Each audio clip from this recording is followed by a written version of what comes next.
स्वागत आपल्या सर्वांचं आजच्या एका नवीन व्हिडिओमध्ये। तर बघा, मुख्यमंत्री माझी लाडकी बहीण योजनेमध्ये पैसे येण्यासाठी भरपूर महिलांनी पोस्ट ऑफिसमध्ये इंडिया पोस्ट पेमेंट बँक म्हणजे आयपीबीपी बँकचं अकाउंट काढलेलं आहे। का काढलं? कारण त्यांचं जुनं जे अकाउंट आहे ते आधार सीडिंग आधार मॅपिंग ॲक्टिवेट नव्हतं आणि इंडिया पोस्ट पेमेंट बँकचं जे अकाउंट आहे ते आधार सीडिंग ऑटोमॅटिक ॲक्टिवेट होऊन जाते, म्हणजे ते कोणत्याही योजनेचे पैसे डायरेक्ट बेनिफिट ट्रान्सफरद्वारे घेण्यासाठी पात्र होते। त्यासाठी भरपूर महिलांनी हे अकाउंट काढलेलं आहे।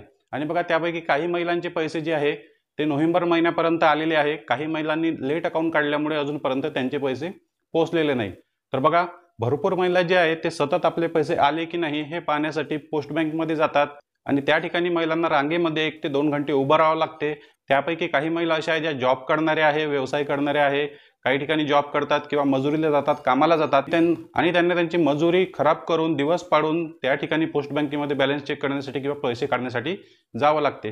तर बघा, पैसे येणारच आहे, पैसे पोस्ट बँक खात्यामध्ये जमा होणारच आहे, पण त्याआधी समजून घ्या, तुम्हाला जर पोस्ट बँकमध्ये जाण्यासाठी वेळ नसेल किंवा तुम्हाला रांगेमध्ये उभं राहायचं नसेल तर तुमच्यासाठी मी 3 ऑप्शन या ठिकाणी सांगणार आहे।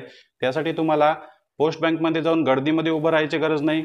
तुमचं काम संपवून तुम्ही घरी येऊन कुठूनही तुम्ही पैसे काढू शकता आणि तुमचे व्यवहार पोस्ट बँकमध्ये चालू ठेवू शकता। म्हणजे महत्त्वाचा मुद्दा असा आहे की पोस्ट बँकमध्ये न जाता आपण कशा प्रकारे बाहेरच आपले पैसे आपल्या पोस्ट बँकेमधून काढू शकतो। तर बघा, या ठिकाणी मी तुम्हाला 3 सर्वात महत्त्वाचे मार्ग सांगणार आहे आणि 2 मार्गापेक्षा जो तिसरा मार्ग आहे तो सर्वात महत्त्वाचा आणि सर्वात सोपा आहे। त्यासाठी व्हिडिओ पूर्ण पहा। तर चॅनलवर नवीन असाल तर व्हिडिओला लाईक आणि चॅनलला सबस्क्राईब नक्की करा। तर व्हिडिओ स्टार्ट करूया। तर बघा, या ठिकाणी सर्वात पहिला मार्ग आहे आयपीबीपी इंडिया पोस्ट पेमेंट बँकचं इंटरनेट बँकिंग सेवा आपल्या मोबाईलवर सुरू करणे। तर बघा, भरपूर महिलांना ही सेवा सुरू करता येत नाही किंवा त्यांना वापरता येत नाही। त्यासाठी तुम्हाला सर्वात आधी जे आहे ते तुमचा स्वतःचा मोबाईल नंबर किंवा तुमच्या कुटुंबातील कोणत्याही एका व्यक्तीचा मोबाईल नंबर त्या ठिकाणी पोस्ट बँकमध्ये तुम्ही अकाउंट काढताना रजिस्टर असला पाहिजे। म्हणजे अकाउंट काढताना जेव्हा तुम्ही मोबाईल नंबर दिला, जो मोबाईल नंबर दिला तो तुमचा स्वतःचा किंवा तुमच्या कुटुंबातीलच एखाद्या व्यक्तीचा असला पाहिजे। त्यावरच तुम्ही तुमचं इंटरनेट बँकिंग जे आहे ते सुरू करू शकता। त्यासाठी स्मार्टफोनची गरज आहे। घरी कोणाकडेही स्मार्टफोन असेल तर ते सिम कार्ड ते नंबर त्यामध्ये टाकायचं आणि तुम्ही इंटरनेट बँकिंग त्या ठिकाणी सुरू करू शकता। इंटरनेट बँकिंग सुरू केल्यानंतर तुम्हाला त्या ठिकाणी बॅलन्स सुद्धा चेक करता येते, आपलं आधार सेटिंग ॲक्टिवेट झालं आहे का ते पाहता येते आणि तुमचे पैसे जे आहे घरातीलच कोणत्यातरी व्यक्तीच्या अकाउंटवर ट्रान्सफर करता येते आणि त्यांच्या ATM वरून तुम्हाला पैसे काढता येते। आता इंटरनेट बँकिंग, मोबाईल बँकिंग, आयपीबीपी हे कसं सुरू करायचं त्याबद्दल मी हा व्हिडिओ टाकलेला आहे आणि या व्हिडिओच्या शेवटसुद्धा तुम्हाला स्क्रीनवर या ठिकाणी व्हिडिओ येईल। तो व्हिडिओ तुम्हाला पाहायचा आहे की आयपीबीपी इंटरनेट बँकिंग सेवा कशी सुरू करायची।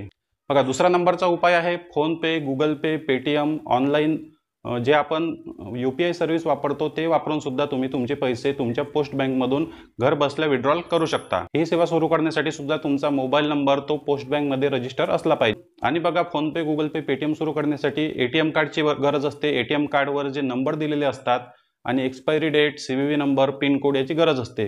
ते तुम्हाला कुठे मिळणार? ते सुद्धा तुम्हाला आयपीबीपी इंडिया पोस्ट पेमेंट बँकचं इंटरनेट बँकिंग जेव्हा तुम्ही चालू कराल, ॲप्लिकेशन जेव्हा डाउनलोड कराल, त्या ॲप्लिकेशनमध्येच तुम्हाला ती पूर्ण सेवा मिळते आणि त्याच ठिकाणी तुम्हाला तुमचं ATM सुद्धा मिळते। ॲप्लिकेशनमधूनच तुम्ही ATM नंबर डाउनलोड करू शकता आणि आपलं फोनपे ॲक्टिवेट करू शकता। त्या टॉपिकवर सुद्धा मी व्हिडिओ बनवलेला आहे। जसं आधी सांगितलं तसंच तुम्हाला व्हिडिओच्या शेवट स्क्रीनवर 2 व्हिडिओ येणार आहे, ते दोन्ही व्हिडिओ तुम्हाला पाहायचे आहे। म्हणजे इंटरनेट बँकिंग कसं सुरू करायचं आणि फोनपे, गुगल पे कसं सुरू करायचं, ATM कार्ड कसं डाउनलोड करायचं, हे दोन्ही व्हिडिओ तुमचे रिलेटेड आहे, ते तुम्ही पाहू शकता। तर बघा, तिसरा नंबरचा आणि सर्वात सोपा उपाय तुम्हाला या ठिकाणी मी सांगतो। तुम्हाला जर पोस्ट बँकेमध्ये जाण्यासाठी वेळ नसेल किंवा जायचं नसेल, तुम्ही तुमच्या एरियामध्ये असलेल्या कोणत्याही आधार सेंटरवर ज्या ठिकाणी आधार नंबरवर तुमचा अंगठा लावून म्हणजे तुमचा थंब लावून तुमचं बायोमेट्रिक घेऊन त्या ठिकाणी बॅलन्स चेक केलं जाते किंवा तुमचे पैसे त्या ठिकाणी विड्रॉल केले जाते। ही सर्व जे सेवा आहे ते BC पॉईंट, पैसे विड्रॉल करून देणारं जे काही आधार सेंटर असते, आधार केंद्र असते किंवा काही ठिकाणी मिनी ब्रांच सुद्धा असतात जे वेगवेगळ्या बँकेमधून पैसे काढून आपल्याला विड्रॉल करून देत असतात आपला आधार नंबर आणि थंबचा उपयोग करून। कारण आपलं पोस्ट बँक अकाउंट जे आहे ते आधार नंबरवरूनच काढलेलं आहे, त्या ठिकाणी आपण आधार नंबर दिलेला आहे, त्यामुळे आपलं बायोमेट्रिक त्या ठिकाणी लिंक आहे। तुम्ही तुमच्या एरियात कोणत्याही ठिकाणी महाराष्ट्रामध्ये किंवा भारतामध्ये कोणत्याही ठिकाणी जाऊन तुम्ही तुमचा थंब लावून तुमच्या पोस्ट बँकमधून पैसे काढू शकता। तर बघा, हे 3 सर्वात सोपे आणि महत्त्वाचे मार्ग मी तुम्हाला या ठिकाणी सांगितलेले आहे। त्यासाठी तुम्हाला सर्वात आधी तुमचं पोस्ट बँकमध्ये तुमचा मोबाईल नंबर लिंक आहे का आणि लिंक असलेल्या मोबाईलवरून जर या नंबरवर मिस कॉल दिला तर तुमचं बॅलन्सचा मेसेज तुम्हाला येतो का, तो सर्वात आधी तुम्हाला चेक करायचा आहे। या नंबरवर मिस कॉल द्या आणि तुम्हाला बॅलन्सचा मेसेज येतो का ते सर्वात आधी पहा, म्हणजे तुम्हाला तुमचं IPBP internet banking application download करता येईल, त्यावर रजिस्टर करता येईल. त्यानंतर तिथून ATM कार्ड डाउनलोड करून तुम्हाला तुमचं फोनपे, गुगल पे सुरू करता येईल.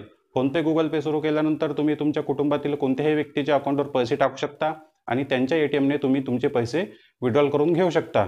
तर बघा, हे 3 सर्वात महत्त्वाचे मार्ग मी तुम्हाला सांगितले. जर आपल्याला व्हिडिओ आवडला तर व्हिडिओला लाईक आणि चॅनलला सबस्क्राईब नक्की करा. भेटूया नेक्स्ट व्हिडिओमध्ये. धन्यवाद.